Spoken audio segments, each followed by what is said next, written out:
નમસ્કાર ખેડૂત મિત્રો,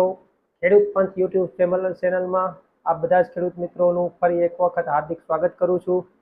આજે આપણે મગફળીની એક શું કહેવાય છેલ્લા દિવસો પાકવાના બાકી હોય તો મગફળી માટે એક ખાસ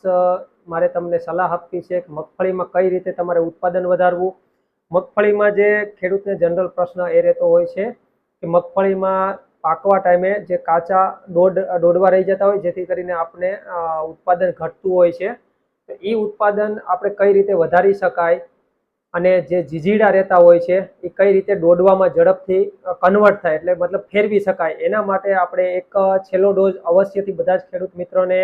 છંટકાવ કરવાનો છે। પછી આપણે કોઈ બી મગફળીની વેરાયટી વાવેલી હોય અથવા તો કોઈ પણ જાત વાવેલી હોય મગફળીની, બધા જ મગફળીની જાત માટે આ એક કોમન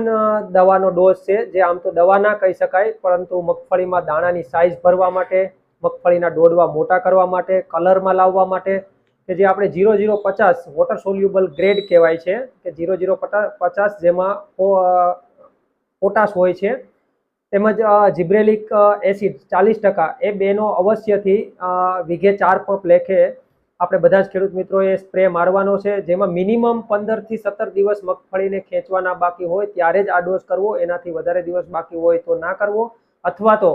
7-8 દિવસ કે 10 દિવસ હોય તો પણ ના કરવો, કેમ કે જીજીડામાંથી દોડવા બનતા ઓછામાં ઓછા 15 થી 20 દિવસનો ટાઈમ લાગતો હોય છે। એટલે 15 થી 17 દિવસ જે ખેડૂતને મગફળી કાઢવાના બાકી હોય એમને આ સ્પ્રે અવશ્યથી લેવો। આ મારી એક ખાસ ભલામણ છે જેથી કરીને આનું રિઝલ્ટ તમને દેખાશે।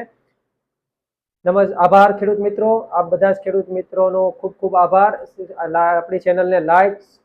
શેર અને સબસ્ક્રાઇબ કરવાનું ભૂલશો નહીં, જેથી આવીને આવી અવનવી માહિતી આપ ખેડૂત મિત્રો સુધી પહોંચાડી શકાય।